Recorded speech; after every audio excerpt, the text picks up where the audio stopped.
호미난방.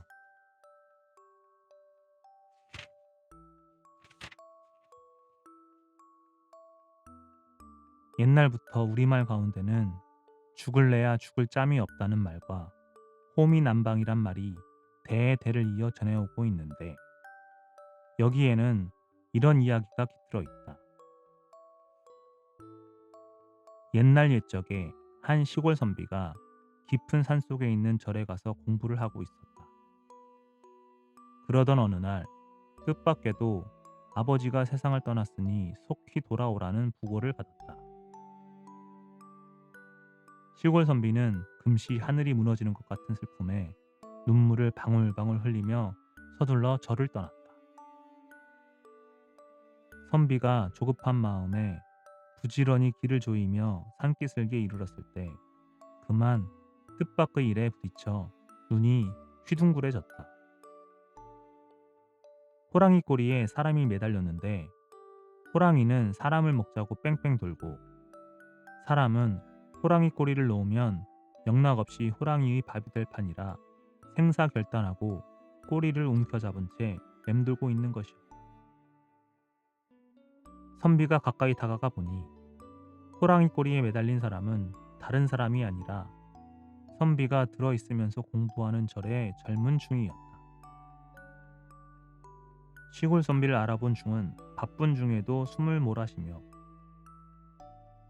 도련님, 살려주세요! 하고 소리쳤다. 선비는 선뜻 대답이 나가지 않았다. 그러나 그저 지나칠 수도 없어서 괴나리 보찜을 풀어놓고 참나무 몽둥이를 얻어들고 다가섰다. 그런데 정작 호랑이를 때리자니 때릴 수가 없었다. 아차 잘못하면 중을 때릴 수가 있었기 때문이었다. 선비가 망설이고 있는데 중이 또 소리쳤다. 도련님, 제 대신 범의 꼬리를 잠깐만 붙들어 주십시오. 소승은 벌써 3시간 동안이나 이렇게 매달려 있다 보니 대소변이 마려워서 죽을 지경이에다. 내 소변 보고 다시 와서 줄 테니 얼른 수고 좀 해주시오. 마음씨 비단같이 고운 선비는 차마 그것마저 못하겠다고 할 수가 없었다. 여보시오 대사, 난 지금 부친이 돌아가셨다는 부고를 받고 가는 급한 걸음이라 지체할 수 없으니 빨리 오줌을 누오 하고 다짐을 받았다. 걱정 마십시오. 잠깐이면 됩니다. 의리상 믿고 잠깐 붙잡았다가 드릴 테니 약속을 지켜야 하오. 물론이지요. 극락세계에 가자고 부처님 모시고 돌을 닦는 불도가 어찌 약속을 어기겠습니까요? 중놈의 가머니설에 넘어간 선비는 허리띠를 졸라매고 두 팔을 걷어붙인 후 손바닥에다 침을 뱉어 쓱쓱 문다지고 나서 번개같이 달려들어 범의 꼬리를 덥석 쥐었다. 그러자 젊은 중은 손을 놓는 바람에 뿌리와 나가 벌렁 자빠졌다. 중놈이 고개를 들고 돌아보니 산발한 선비가 범의 꼬리에 매달려 뺑뺑 돌아가고 있었다. 그제서야 자기가 살아났다고 생각한 중은 숨을 활 내쉬고는 오줌을 눌 대신에 선비의 괴나리 보찜을 들고 절로 올라가기 시작했다. 여보 대사, 얼른 오줌을 누고 호랑이 꼬리를 인계봤소. 도련님 죄송하외다. 그 대신 부처님께 잘 빌어서 극락세계에 가서 영화를 누리게 해드리지요. 뭐요? 돌을 닦는 대사가 어디 그럴 법이 있단 말이오? 돌을 닦는 대사니까 그러지요. 살아서 돌을 잘 닦아야 극락세계에 갈 거 아닙니까? 그럼 몸조심하십시오. 온유월에 감주맛 변하듯한 중놈의 고약한 심보에 악인한 선비가 여보 대사! 대사! 하고 목이 터지게 불렀건만 중놈은 들었는지 말았는지 걸음아 날 살려라 하고 번개같이 사라졌다. 그로부터 며칠 후에 다시 동양을 떠난 젊은 중은 고개를 내려서다가 산기슭 수림 속에서 허연 것이 뺑뺑 돌고 있는 것이 눈에 띄우는지라 마음에 잡히는 데가 있어서 달려가 보니 벌써 범이밥이 되었을 줄로만 한 그 선비와 그 호랑이였다. 범은 먹자거니 선비는 안 먹히겠다거니 하며 신경을 곤두세우고 싸우다 보니 얼마나 시달렸던지 범과 사람이 모두 백발이 되었다. 아니 도련님, 아직도 살아계시오? 죽을래야 어디 죽을 짬이 있어? 홈이 난방이요. 선비가 이렇게 대답하며 맥이 지나여 움켜잡았던 호랑이 꼬리를 놓치는 바람에 선비는 멀리 뿌리워 나가 숲을 위에 떨어지고 선비를 놓친 굶주리고 악인한 호랑이는 눈앞에 있는 젊은 중을 보자 덥석 물어 잔등에다 들추었고는 회오리 바람을 일으키며 산속으로 들어갔다. 이때부터 죽을래야 죽을 짬이 없다는 말과 호미난방이란 말이 생겼다고 한다.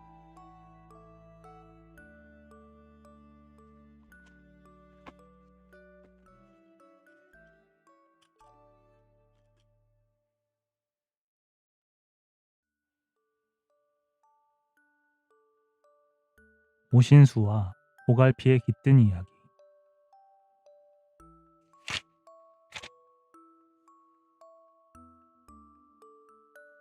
옛날 옛적 오가산 기슭에는 오가약수라고 불리는 약수터가 있었다. 이 오가약수를 마시면 폐수병, 속병 같은 것은 말할 것도 없이 뚝 떨어지는데 소경이 마시면 눈을 뜨고 안진뱅이가 마시면 즉석에서 걷게 되고 건강한 사람이 마시면 만년장수한다는 데서 온 나라 방방곡곡에서 사람들이 구름대처럼 몰려들었다. 이 약수터 아래 부락에는 심술사나운 욕심꾸러기 지주가 살았는데 매일 수백 명씩 오가는 사람들을 보자 돈벌 구멍수가 생겼다고 어깨춤을 추었다. 그래서 약수터 주위에다 주막을 짓고 돈벌이를 시작하였다. 그런데 누가 소문을 놓았는지 병을 떼고 장수하자면 자기 손으로 약수에다 쌀과 채소를 씻어서 해먹고 숲을 속에서 자면서 이슬을 맞아야 한다는 말이 나돌면서부터 지준의 주막에는 사람의 그림자 하나 얼씬하지 않았다. 이에 더욱 심술이 난 지준은 약수터를 없앨 독한 마음을 품게 되었다. 그래서 자기 집 머슴을 불러 아무도 모르게 개를 잡고 개피를 약수터에다 뿌리라고 윽박질렀다. 머슴이 마지못해 개를 잡아 그 피를 받아서 품속에 감춰가지고 약수터에 가보니 수많은 사람들이 병을 고치고 나서 좋아하는지라 그만 돌아서고 말았다. 개피를 그대로 가지고 돌아온 머슴을 보자 쥐주는 노발대발하면서 당장 나가 썩어지라며 그들 부부를 내쫓았다. 그리고는 그날 밤으로 약수터를 찾아가서 사람들이 없는 틈에 계피를 뿌리었다. 첫 새벽부터 약수를 마시려고 나왔던 사람들은 아연실색하였다. 저녁까지만 하여도 퐁퐁 솟아나던 약수가 하룻밤새에 말라버린 것이다. 한편 지준의 집에서 쫓겨난 머슴 부부는 약수터 골짜기로 올라가다가 오가산 깊은 고란에 초막을 짓고 우물을 파기 시작했다. 그런데 초막 주위를 돌아가며 샘물이 나옴직한 곳을 다 파보았으나 샘물은 나오지 않았다. 그렇다고 10리도 넘는 골짜기 아래로 내려가서 매일 물을 길어올 수는 없었다. 열흘이 되던 날 밤이었다. 오늘 밤에는 기어이 물을 보고야 말지. 그렇지 않으면 내일은 다른 곳으로 자리를 옮기겠다고 생각하며 장밤을 새워 썩박도를 파내던 머슴은 동틀 무렵에 그만 맥이 지난 데다가 잠이 몰리어 바위 밑에 쓰러져 잠이 들었다. 어느 때나 되었는지 백발 노인이 나타나서 흔들며 자네들의 소행이 하도 기특해서 보고만 있을 수 없군 그래. 바로 자네가 누워있는 곳을 파면 샘물이 나올 걸세. 그게 바로 오가약수의 원줄기라네. 그리고 이 나무 뿌리는 약수를 마르지 않게 할 뿐만 아니라 좋은 약재이니 약수터 주위에다 심게나 하고는 약뿌리를 손에다 쥐어 주었다. 머슴이 고맙다고 인사를 하려고 일어나 보니 노인은 간 곳이 없고 아내가 눈물이 그렁하여 자기를 바라보고 있었다. 머슴은 하도 이상하여 자기 손을 들여다보니 확실히 약뿌리가 있었다. 그래서 꿈 이야기를 하며 아침 먹을 생각도 없이 손이 터지어 피가 떨어지는 것도 아랑곳 없이 바위 밑을 파고 또 파니 샘물이 콸콸 솟아났다. 물! 물이다! 여보! 약수가 오른가? 얼른 마셔보! 당신이 먼저 마시세요. 아내는 손을 오므려 물을 떠서는 남편의 입술에 대었다. 아, 시원하다. 자, 당신도 맛보. 이번에는 머슴이 물을 떠서 아내에게 주었다. 아이, 이가 다 시리네. 두 사람은 엎드려 황소가 물을 켜듯 마시고 또 마셨다. 그랬더니 단박에 온몸이 거뜬하고 뼈 마디마다에 새 힘이 솟는 것만 같았다. 여보, 약수가 분명하오. 우리 이 일을 병에 시달리는 분들에게 알려줍시다. 옳소. 그런데 약수 이름을 뭐라 짓는다? 오가산 신성께서 주시는 약수이니 오신수라 하세요. 오신수? 거참 좋소. 부부는 기쁜 김에 약뿌리까지 심고 오갈피라고 이름을 지었다. 그 뜻인즉 오가산 신선이 준 약뿌리라는 것이다. 오갈피는 빨리도 자랐다. 그때부터 그들 부부는 약순물로 밥을 해먹으면서 여름에는 오갈피 나무 잎을 뜯어 말리우고 가을이면 뿌리와 껍질을 벗기었는데 약뿌리와 껍질과 잎을 잘게 썰어 말려서 가루를 내어 술에 담가 두었다가 조금씩 마시니 힘이 절로 났다. 그때부터 인근 마을 사람들은 오신수와 오갈피를 만병통치약으로 쓰면서 모두 무병장수했다고 한다. 세월은 흐르고 흘러 1000년이 지나는 사이에 강산이 변하여 오신수 약수터는 없어졌어도 오갈피 나무만은 도처에 뿌리박고 오늘까지도 산마다에서 자라고 있는데 우리 선조들은 오갈피가 장기를 튼튼하게 하고 정액과 골수를 보충하며 힘줄과 뼈를 든든하게 한다는 것을 알아내고 그것을 오갈피라는 약명을 붙이고 지금도 강장제로 널리 쓰고 있다.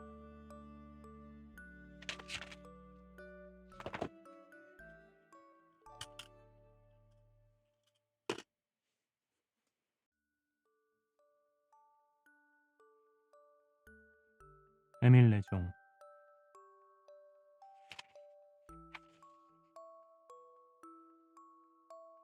이 이야기는 지금으로부터 천여 년 전에 있었던 일이다. 그때 신라에서는 불교가 널리 전파되어 임금으로부터 백성에 이르기까지 불교를 신앙하는 열조가 가마솥의 끓는 물처럼 들끓고 있었다. 바로 768년 효성왕은 자기 아버지이며 33대 신라의 임금이었던 성덕왕의 명복을 빌기 위해 왕경에다 봉덕사라는 큰 절당을 지었다. 그 후 35대 임금인 경덕왕은 봉덕사 절에다 세상에 둘도 없는 큰 종을 만들어 달려고 애를 썼으나 노쇠가 태반 부족하여 끝내 만들지 못하였다. 그러나 36대 임금인 해공왕은 즉위하자 선대 임금의 뜻을 이어 공덕사에 종을 만들기 위하여 서둘렀다. 그러나 역시 노쇠가 모자랐다. 770년 12월도 저물어가는 어느 날, 자나깨나 종만 생각하던 해공왕은 공덕사에 갔다가 돌아오는 길에 길 옆에 엎드려 절하고 있는 백성들 속에서 한 여인의 곁에 놓여 있는 노쇠 밥그릇을 보았다. 그렇지. 백성들 집집마다에 저런 노쇠 밥그릇이 한두 개씩은 다 있겠으니 저런 걸 몽땅 걷어들인다면 종을 만들 수 있겠구나. 이렇게 생각한 왕은 궁전에 돌아오는 즉시로 대신들과 봉덕사 주지를 불렀다. 짐이 선왕들의 뜻을 받들어 봉덕사에다 세상에서 제일 크고 아름다운 종을 만들어 달고 매일 종을 울려 장중한 음향으로 선왕들의 명복을 빌고 또한 불법을 천하에 펴려고 한지 오램을 경들도 아는 바요. 여직 재물이 모자라서 뜻을 이루지 못했는데 오늘부터 온 나라의 스님들을 총동원하여 방방곡곡 집집마다 찾아다니며 부처님의 성스러운 뜻을 전하고 정성 어린 시주를 받아들이도록 하라. 금상님의 말씀이 지당하오며 그 뜻도 장하오이다. 하지만 오래전부터 재물을 모으느라고 애써왔지만 노쇠와 철부치가 태반 부족이라서 착수하지 못하고 있나이다. 넓고 넓은 우리나라 집집마다에는 놋그릇 한두 개쯤은 죄다 있을 텐데 그걸 모으면 어찌 노쇠가 부족하겠느냐. 그리고 티끌모아 태산이라고 노쇠가 없는 집에서는 돈을 내고 돈이 없으면 피륙이나 나달을 내면 될 터인즉 재물이 부족할 리 만무하도다. 이리하여 중들은 나라 안을 참빗질하면서 시주를 많이 하는 사람은 죽어서도 극락세계에 갈 것이고 시주를 하지 않으면 죽어서 천벌을 받는다고 설교하였다. 그리고 이는 임금의 어명인즉 거역하면 당장 형벌을 면치 못한다는 바람에 백성들은 자기 힘이 자라는 대로 재물을 바쳤다. 이때 봉덕사의 한 젊은 중도 남쪽으로 나가서 집집마다 돌아다니며 시주를 받았다. 그러던 어느 날 젊은 중은 산골짜기에 외따로 쓰러져가는 오막살이 집이 있는지라 한 집도 빼놓지 말라는 임금님과 주지의 말을 명기하고 지친 다리를 끌며 찾아갔다. 주인을 찾은 지 이슥하여 젊은 부인이 어린 딸을 안고 나오는데 얼굴은 백지장 같고 눈은 한치나 들어갔는데 바람만 불어도 넘어질 것만 같았다. 중은 합장을 하고 연부를 외우며 찾아온 사연을 아뢰었다. 임금님께서 부왕님의 성스러운 뜻을 받들어 봉덕사에다 큰 종을 만들어 달고 불법을 세상에 펴서 온 나라 백성들이 부처님의 덕을 입게 하시려고 소승을 보내어 시주를 받아오라 하셨으니 부인께서도 정성 어린 시주를 해 주옵소서. 중의 말을 들으며 땅이 꺼지게 한숨을 쉬던 부인은 마지못해 대답했다. 알겠사옵니다. 내 남 없이 다 하는 일에 나라고 왜 빠지겠나이까. 그렇지만 보시는 바와 같이 애아버지 병구원을 하느라고 팔 건 다 팔고 나니 집엔 돈 한 푼, 쌀 하나 없나이다. 녹그릇이나 노숟가락도 됩니다. 우리 집은 대대로 가난하여 노쇠 부치는 써본 적도 없나이다. 가난이 죄라더니 그제는 부세를 내라고 조르고 어제는 사흘씩이나 굶은 사람을 부역에 나오라고 들볶고 오늘은 또 시주를 하라고 못살게 구니 내일은 또 뭘 내라시겠는지요. 우리 집엔 나와 이 애밖에 없으니 나를 죽이고 이 애나 가져가든지 아니면 이것도 집이라면 헐어서라도 가져가옵소서.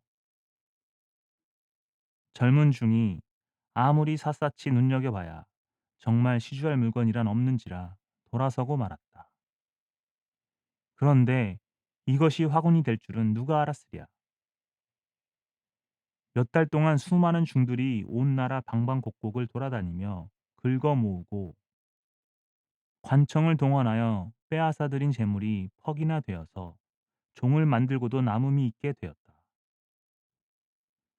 해공왕은 친히 나서서 나라에서 한다 하는 능인들을 뽑아다 알심들여 끝내 큰 종을 만들었다.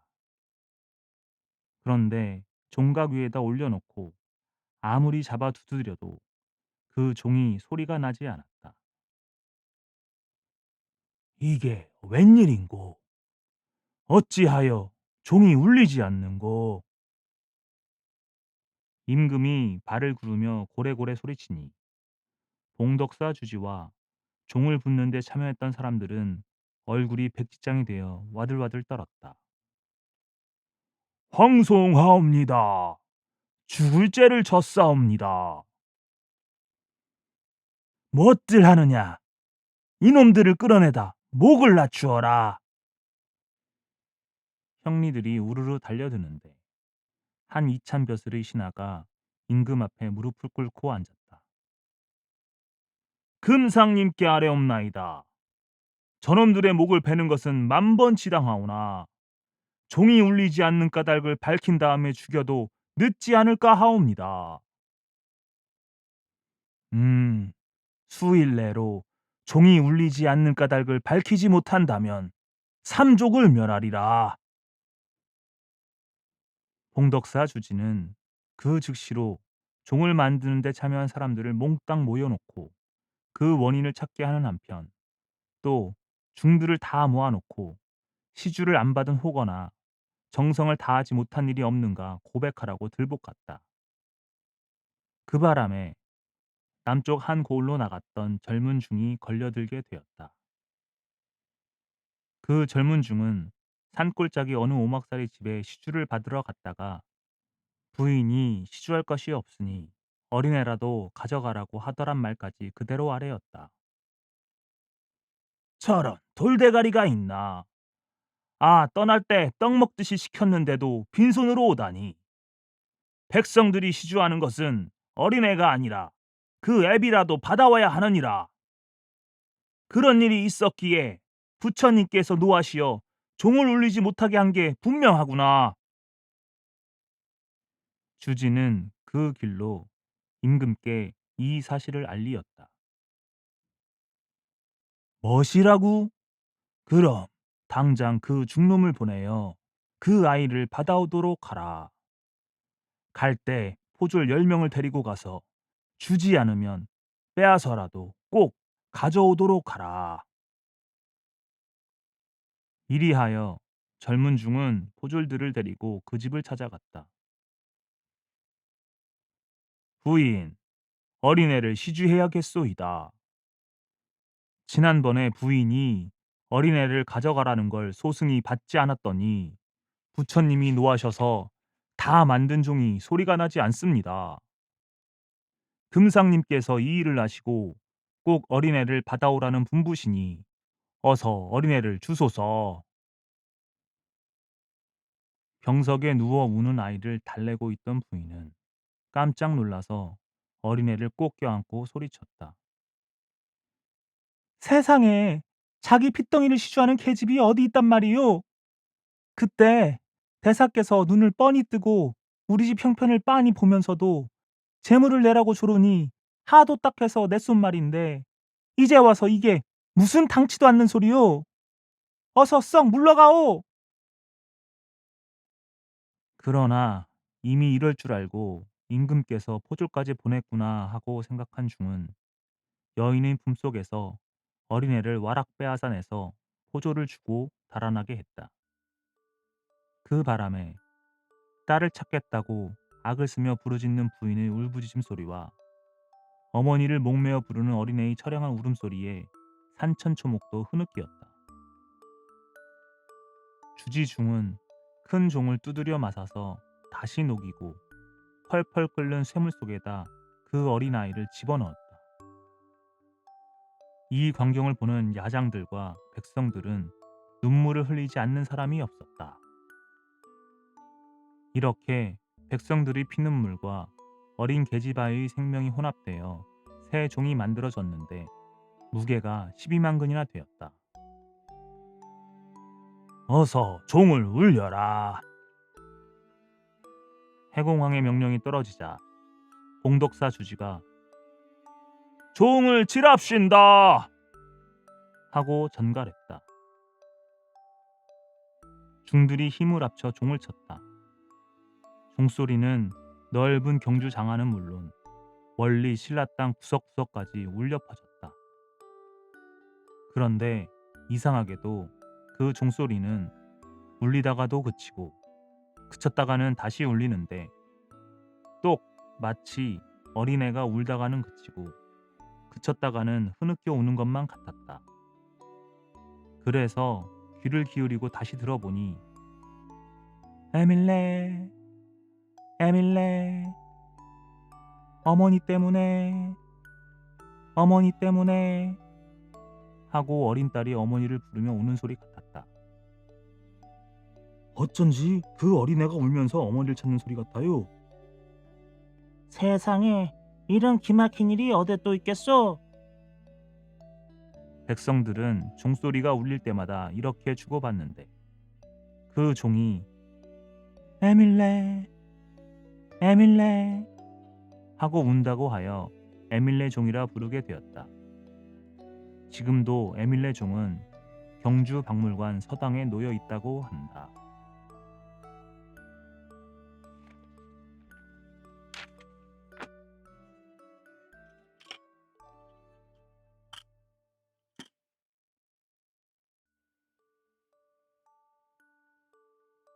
옥루몽에 깃든 이야기.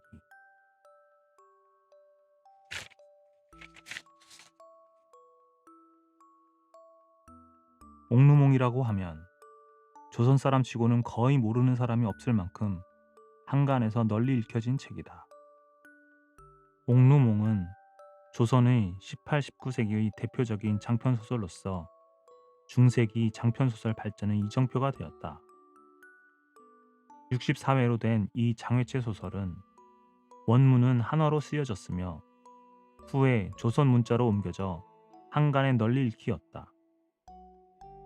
옥루몽은 몽자 소설의 대표작으로서 그 당시 문단을 뒤흔들었는데 유감스럽게도 지금까지도 이 책을 지은 이가 누구인지 모르고 있지만 옥루몽이 이 세상에 나오게 된 사연에 대해서는 민간에 이런 이야기가 전해지고 있다. 지금으로부터 그리 멀지 않은 옛적에 조선에 박학다문한 한 선비가 있었다. 어느 해 나라에서는 그에게 중임을 맡겨 중국의 사신으로 보내어 나라 일을 보고 오게 하였다. 선비는 고국을 떠나 수천리 떨어진 타국에 가는 몸이라 떠나기에 앞서 먼저 임금님을 배하라고 집에 돌아와 어머님께 절하며 하직을 고하였다. 선비의 어머니는 비록 규방에 묻혀 자란 여자의 몸이긴 하지만 소시적부터 남달리 글읽기를 즐겼으므로 그때 세상에 나온 책치고 보지 않은 책이란 별로 없었으며 학식도 깊어서 남자들도 그와 겨룰 만한 사람이 그리 흔치 못하였다. 어머니는 아들이 중국 사신으로 간다는 말을 듣자 매우 기뻐하면서 그를 잠깐 불러 앉히었다. 얘야, 네가 일국의 사신의 몸으로 중국에 간다 하니 매우 무거운 걸음이로다. 하지만 너 이번 걸음에 어머니의 한 가지 정을 들어줄 수 없겠느냐? 어머니, 아무리 어려운 걸음이라 해도 소자 어찌 어머님의 청까지 들어주지 못하오리까? 무슨 청이 온지 어서 말씀하옵소서. 네, 듣자 하니 중국에는 뛰어난 문인들이 많고 읽어볼 만한 훌륭한 소설책들도 많이 나왔다 하니 나란 일을 끝내고 돌아올 때 좋은 책들을 몇 권 사다 줄 수 없겠느냐?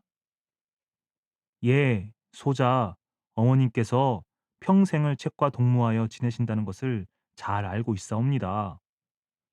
소자, 돌아오는 길에 어머님께서 보실 만한 훌륭한 책 몇 권을 사가지고 올 터이니 어머님께서는 방심하소서.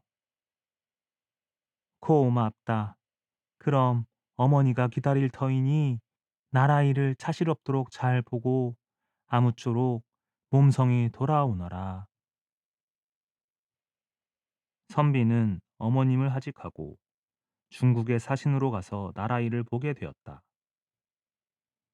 헌데 그 선비는 일국의 사신이라 분망이 나라일도 보고 타국에서 새로 사귄 친구들을 빈번하게 거래하다 보니 돌아오는 그날까지 어머니의 간곡한 당부를 깜빡 잊어버리고 책 한 권 손에 들지 못한 채 귀로에 올랐다. 선비는 사신의 몸으로 타국만리에 왔다. 나라의 일도 차실 없이 보고 고국으로 돌아가게 되니 아주 기뻐서 날마다 부지런히 길만 재촉했다. 이러다 보니 어느새 압록강 반에 이르렀다. 압록강 푸른 물이 정답게 출렁이며 흐르고 강 건너로 눈에 익은 고향 산천이 바라 보였다. 그제야 선비는 고국과 어머님에 대한 생각을 하던 끝에 어머니가 소설을 사가지고 오라던 그 당부를 생각하게 되었다. 하지만 때는 이미 늦었다. 수천이나 되는 땅을 다시 돌아가서 그런 책을 사가지고 올 수도 없었고 사신의 몸이라 중도에서 임의로 지체할 수도 없었다. 어머님을 볼 면목이 없어 천만 낭망하여 얼굴에 그늘을 지웠다. 그는 불효한 자기 처사를 스스로 책망하며 머리를 떨구었지만 별다른 수가 없었다. 선비는 생각하고 생각하던 끝에 어머님께 다소의 기쁨이라도 주고자 이날부터 자기가 중국에서 보고 들은 사실을 더듬어 가면서 한문으로 소설 옥루몽을 쓰기 시작했다. 길을 갈 때는 생각을 더듬고 쉴 잠에는 줄거리를 엮었으며 가다가 밤이 되어 주막에 들면 그 밤이 다 가고 동력의 샛별이 사라질 때까지 줄곧 써내려갔다.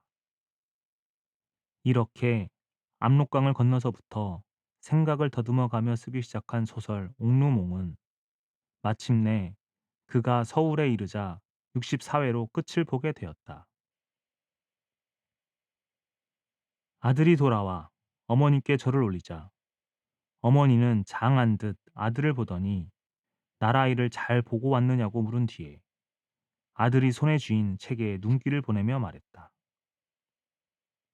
그래, 내가 부탁하던 소설책은 몇 권 사가지고 왔느냐. 네 손에 든 책이 무슨 책인지 어디 좀 보자꾸나. 아들은 그만 가슴이 따끔해 나면서 얼굴이 달아올랐다. 그처럼 간곡히 청하던 책을 한 권도 사가지 오지 못했으니 어머니 앞에서 입이 떨어지지 않았다. 어머니는 아들이 손에 든 책만 내려다보고 있었다. 아들은 생각다 못하여 자기가 압록강을 건너면서부터 쓰기 시작한 소설 옥루몽을 어머니 앞에 공손히 내놓으면서 거짓말을 하였다. 어머님, 어머님이 말씀하신 것처럼 중국에는 문인도 많고 그들이 쓴 훌륭한 소설도 한두 권이 아니었습니다. 하오나 촉망 중에 좋은 책은 사지 못하고 옥루몽이라는 소설 한 권을 빌어서 손수 베껴 가지고 왔소이다. 소자의 어지러운 필체를 나무란 마시고 이 책을 보옵소서. 오, 그러하냐. 네, 그 많은 글을 베껴 쓰느라 고생 많이 했겠구나. 어디 보자. 아들은 죄진 사람처럼 꿇어 엎드려 머리 숙이고 옥루몽을 어머니에게 올렸다. 어머니는 아들이 베껴왔다는 소설 옥루몽을 침식을 잃고 읽어내려갔다. 하루가 지나고 이틀이 지났다. 어머니는 여전히 그 책을 들고 앉아 일심으로 읽고 있었다. 사흔날이 되었다. 어머니는 아들한테서 받은 그 옥루몽을 다 읽고 반나절이나 깊은 생각에 잠겨 있더니 저녁에 아들이 집에 돌아오자 그를 자기 방으로 불렀다. 얘야, 내 이 옥루몽을 잘 보았다. 헌데 너 이 소설을 중국에서 베껴왔다 하였는데 그것이 실말이냐? 이 한마디 물음에 아들은 더는 어머님을 속일 수 없다는 것을 알았다. 하지만 이제 와서 그 책은 제가 지은 것이라고 하자니 학식 있는 어머니 앞에서 그런 말을 하기도 난처했다. 호미난방이라더니 정말 그러했다. 아들은 이러지도 저러지도 못해서 망설이기만 했다.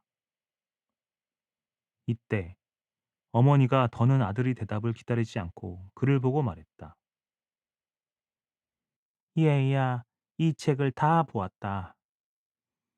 얘야, 이 어머니는 평생에 읽은 글과 본 책이 많지는 않다만 대저 글이란 사람마다 다르고 나라마다 같지 않다는 건 알고 있다. 중국 사람은 중국 사람으로서의 글을 쓰는 법이 있고 조선 사람은 조선 사람으로서의 글 쓰는 법이 있느니라. 얘야, 옥루몽이란 이 책은 장외초로 쓴 몽자 소설이기는 하나 필법을 보니 우리 조선 사람의 글이요. 글재간을 더듬어 보니 네 글이 분명하구나. 너 이 애미는 속이지 못하리로다. 어머니, 이 불효한 소자를 용서하여 주옵소서. 옥루몽은 중국의 장외체 소설을 베껴 가지고 온 것이 아니었고 소자가 압록강을 건너서부터 서울까지 오면서 쓴 것이옵니다. 어머님의 당부를 잊어버리고 압록 강가에 와서 하는 수 없이 이 책을 쓰기 시작했사옵니다. 졸작이 오니 어머님께서 천만 양해하옵소서. 아들은 지나온 일을 자초지종 다 말하였다. 이때 어머니는 아들을 다시 보며 빙그레 웃었다. 얘야, 너무 송구스러워 말아라. 네가 지은 옥루몽을 보니 기쁘구나.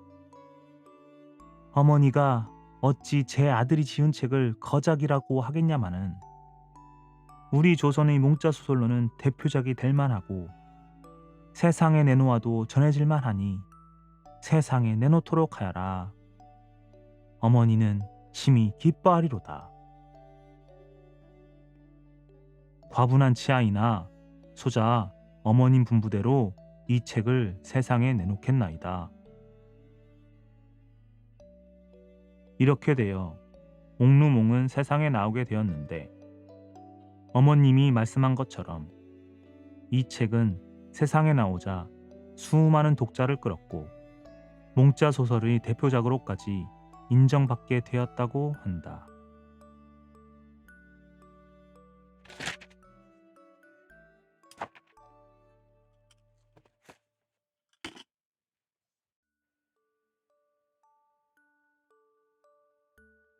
동의보감 침구편에 깃든 이야기.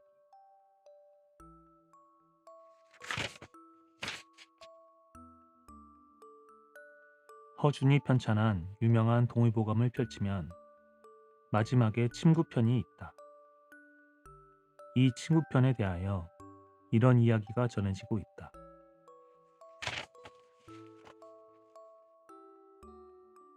옛날 이름난 의원 허준 선생이 선조대왕의 분부를 받고 동의보감 편찬을 시작하여 14년 동안의 피나는 노력으로 편찬을 끝냈는데 마침 동생이 놀러왔기에 읽어보라고 하였다. 며칠 동안 읽고 난 동생은 마지막 책장을 덮으면서 말했다. 형님, 수고하셨습니다.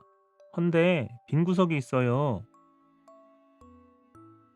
빈 구석이라니.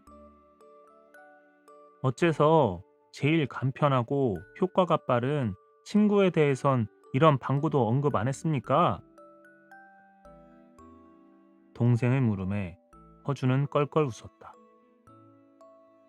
침구에 대하여 동생이 조예가 깊다는 것을 누구보다도 잘 알면서도 침구란 의술이 아니며 하잘것없는 것으로 보아온 그였다. 침구? 아니, 쇠꼬챙이로 쑤시는 것도 의원이냐? 하고 놀려주었다. 형님, 쥐 잡는 게 고양이요. 꿩 잡는 게 매라고. 가축의 병을 고치는 게 수의요. 사람의 병을 고치는 게 의원이 아니란 말씀입니까? 동생의 물음에 대답이 궁하게 된 허준은 낑낑 갑자르다가 그렇게 따지고 보면 의원은 의원이돼. 서푼짜리 의원이지. 헌데 그런 걸 다 동의보감에다 넣어? 하고는 듣기 싫다는 듯 휑하니 나가버렸다. 나라 전하께서도 떠받드는 허준인지라 백성들 속에서 흉어물 없이 지내는 동생의 권고가 귀에 들어갈 리 만무했다. 허준이 나가자 동생은 형이 사랑하고 아끼는 종을 불러들여 그의 목에다 침 한 대를 놓고는 집으로 돌아갔다. 허준이 궁궐에서 집으로 돌아오니 동생은 없고 종의 골이 삐뚤어져 있는지라 의아해서 물었다. 너 웬일이냐? 모르겠습니다요. 작은 집나리께서 내가 네 관상을 보니 잘못하다간 죽겠구나. 이리 가까이 오너라. 하시면서 목에다 침 한 대를 놓더니 골이 뒤로 돌아갔습니다요. 응, 그래? 아프지는 않느냐? 예, 아프지는 않는데요. 걷자니 다리가 말을 안 듣습니다요. 염려 마라. 내 제껏 고쳐줄게. 허준은 동생이 자기가 보란 듯이 일부러 한 짓임을 알고 속으로 웃으면서 첩약을 쓰기 시작했다. 그러나 이 약, 저 약 써봐야 소용이 없었다. 궁궐을 제지문턱 드나들 듯하는 의원이요. 동의보감 편찬까지 끝낸 자기가 유만한 목 삐뚤어진 것도 바로잡지 못하면 낯이 깎인다는 조급증이 나면서 애간장을 태웠다. 이때 동생이 시탐하러 왔다. 형님, 그새 안녕하셨수? 안녕이고 뭐고 무슨 장난을 그렇게 하나? 어서 저의 골을 바로 해놓게. 원 형님도 그 잘난 쇠꼬챙이로 어떻게 고친다고 그럽니까? 고우명한 의원이신 형님께서 약으로 다스려야죠. 동생은 이렇게 한마디 빈정대고는 싱글벙글 웃으며 돌아갔다. 약이 오를 대로 오른 허준은 속이 감죽개듯 부글부글 괴어올라 이를 악물고 100가지 약을 다 써봤지만 효험이 없었다. 이 사람 빨리 제대로 고쳐놓게. 어째 약으로 안 됩니까? 그러지 말고 고쳐놓으라는데도 그러나. 제가 고쳐놓으면 동의보감에다 침구편을 넣겠습니까? 거야 두말하면 잔소리지. 그 말을 듣고서야 동생은 허리춤에서 침통을 꺼내더니 바늘 같은 침대를 골라 종아이 귀에다 놓으니 눈 깜짝할 사이에 골이 제대로 돌아갔다. 종아이는 너무나 좋아서 넙적 엎드려 절을 하고는 달려갔다. 형님, 이래도 침논 의원은 의원이 아니요? 허준은 대답 대신 침구편을 써서 동의보감 끝에다 넣느라고 인연이 또 걸렸다고 한다.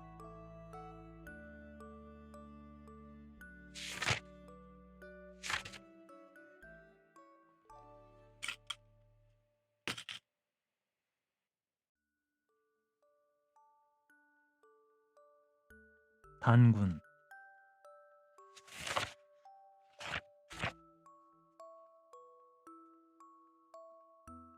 아득히 멀고 먼 옛날 옛적에 하늘나라에는 환인이라는 천재가 나라를 다스리고 있었다. 천재 환인에게는 환웅이라는 서자가 있었는데 늘 나라를 세워볼 뜻을 품고 있었으나 서자이기 때문에 하늘에서는 어쩔 수 없었다. 하루는 그의 아버지가 환웅의 마음을 알고는 조용히 물었다. 너 땅에 내려가 나라를 세워볼 뜻이 없느냐? 죄송합니다, 아버님. 소자 생각만은 그러하오나 어찌 바랄 수 있사오리까? 네 생각이 그렇다면 땅에 내려가 나라를 세우고 인간 세상을 다스려 보도록 하여라. 예, 분부대로 거행하겠나이다. 천재가 삼위 태백 땅을 내려다보니 산수 좋고 땅이 비옥하여 사람들을 유익하게 할 수 있는 고장이라 천부인 세 개를 주며 삼천의 무리를 거느리고 태백산 꼭대기에 있는 신단수 밑으로 내려보냈다. 그가 바로 환웅천왕이었고 그곳을 신시라 불렀다. 환웅천왕은 바람신, 비신, 구름신을 이끌고 내려와 농사에 관한 일, 생명에 관한 일, 선과 악에 관한 일 등 무릇 인간 생활에 관계되는 360여 가지 일들을 주관하여 인간 세상을 다스리고 교화하였다. 이때 한 동굴 속에 같이 살고 있던 범과 곰이 환웅천왕을 찾아와서 사람으로 되게 해달라고 빌고 또 빌었다. 환웅천왕은 그들을 가엾게 생각하여 신령스러운 쑥 한 타래와 마늘 20쪽을 주면서 말했다.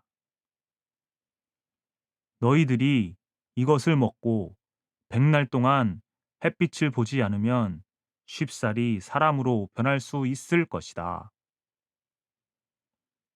범과 곰은 감격하여 쑥과 마늘을 받아 먹고는 그 길로 캄캄한 굴 속에 들어가 까딱 움직이지 않고 사람이 되게 해달라고 빌었다.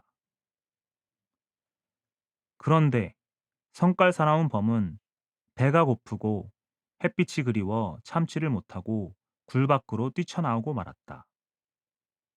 하지만 곰은 자기 발바닥을 핥아먹으면서 인내성 있게 참고 견디었다.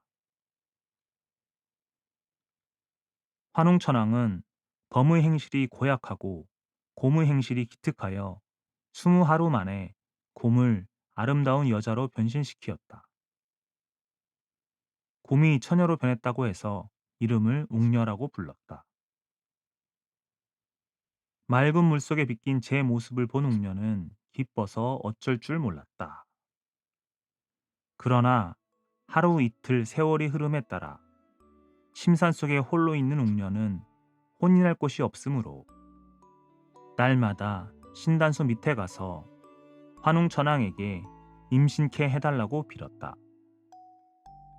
이에 환웅이 잠깐 총각으로 변해가지고 웅녀와 결혼하여 아들을 낳으니 이름을 단군 왕검이라 하였다.